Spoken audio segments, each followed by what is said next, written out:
Banyak pengamat yang mengatakan bahwa Amerika Serikat ini sedang ada di ambang krisis besar sebelum tahun 2028. Bukan cuma soal dompet yang makin tipis, tapi juga soal guncangan di tatanan negara mereka sendiri. Mari kita bahas 8 alasan utama kenapa banyak orang yang memprediksi bahwa Amerika akan runtuh. Alasan yang pertama adalah ambisi politik dan wacana jabatan lebih dari 2 periode. Kalian mungkin sudah pernah dengar bahwa presiden yang sekarang, Donald Trump, sempat melontarkan ide soal menjabat lebih dari 2 periode. Masalahnya, di konstitusi Amerika itu sudah disebutkan membatasi presiden hanya boleh 2 kali menjabat. Tapi, kalau Trump berhasil memaksakan dia bertahan lebih lama, maka sistem demokrasi Amerika bisa berantakan karena dianggap melanggar hukum tertinggi. Langkah ini bisa memicu krisis konstitusional yang belum pernah terjadi sebelumnya di Amerika. Banyak pihak khawatir kalau aturan main diubah demi satu orang, kepercayaan masyarakat terhadap sistem pemilu bakal hilang total. Teman-teman bisa bayangkan betapa kacaunya kalau aturan dasar negara mulai dipertanyakan keabsahannya. Dampaknya bukan hanya di atas kertas, tapi bisa ke jalanan. Demo besar-besaran atau perlawanan dari lembaga negara lain seperti Kongres sangat mungkin terjadi.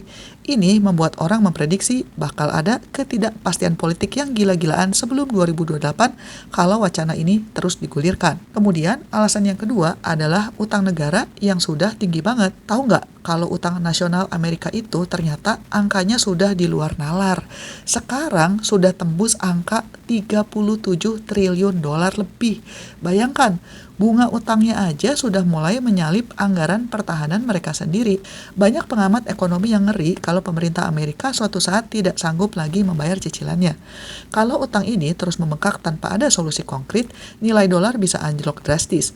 Pasar finansial global yang selama ini bergantung sama dolar akan ikut goyang, dan rakyat Amerika akan merasakan inflasi yang membuat harga barang meroket. Krisis utang ini dianggap seperti bom waktu yang siap meledak kapan saja sebelum 2028. Masalahnya, memotong anggaran itu susah banget karena bakal memicu protes sosial.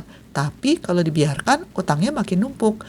Dilema ini membuat investor mulai melirik aset lain selain surat utang Amerika. Jadi, krisis ekonomi di lini keuangan ini benar-benar menghantui stabilitas mereka. Kemudian, alasan yang ketiga adalah polarisasi masyarakat yang semakin tajam. Jadi, di Amerika itu intinya ada 2 partai besar, dan mereka itu seperti 2 kubu yang saling benci. Antara pendukung Republik dan Demokrat sudah bukan lagi sekedar beda pendapat, tapi udah kayak musuh bebuyutan.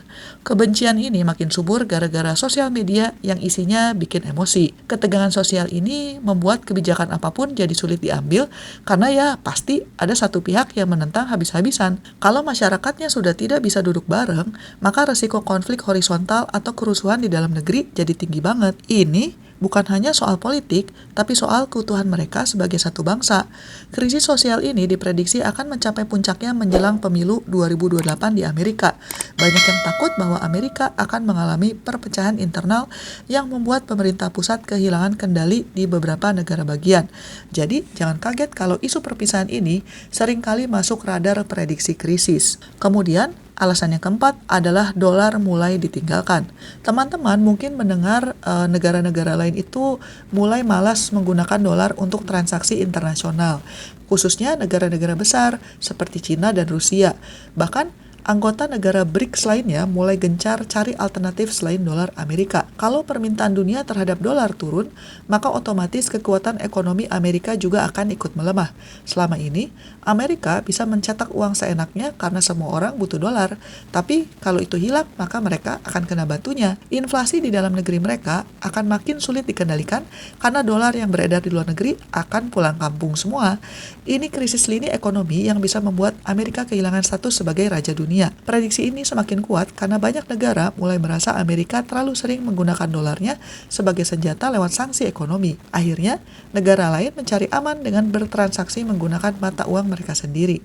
Sebelum 2028, tren ini diperkirakan akan semakin masif dan menekan ekonomi Amerika dari luar.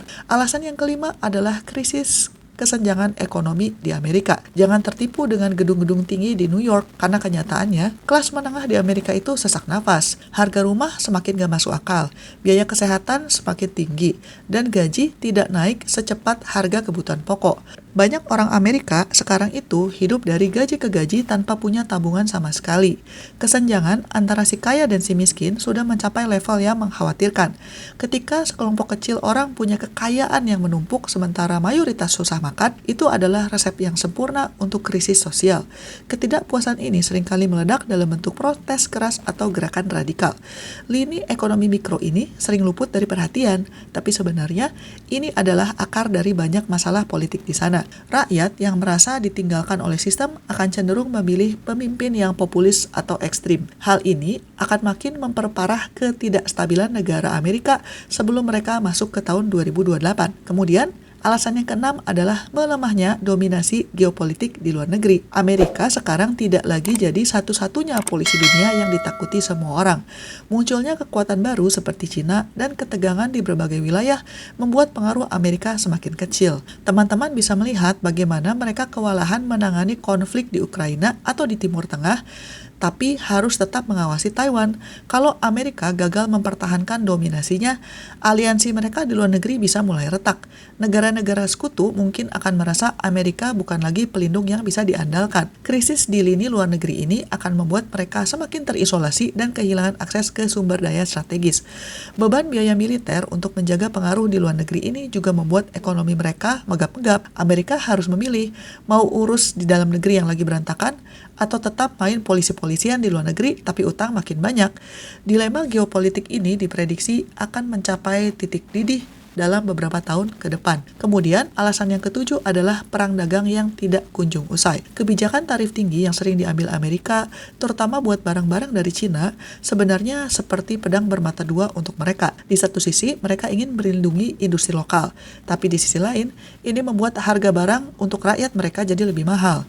Perang dagang ini membuat rantai pasokan dunia jadi tidak stabil dan penuh ketidakpastian. Teman-teman perlu paham kalau ekonomi global itu sudah sangat terintegrasi. Jadi, kalau Amerika berantem dengan mitra dagangnya, mereka sendiri juga akan kena getahnya.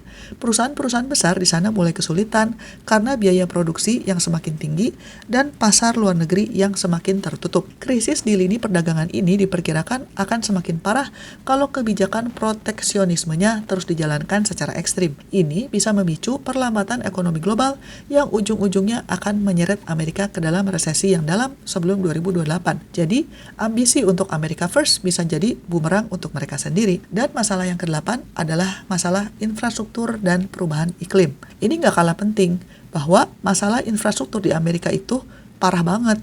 Banyak jembatan, jalan tol, dan juga sistem listrik di sana yang sudah sangat tua dan butuh perbaikan besar-besaran.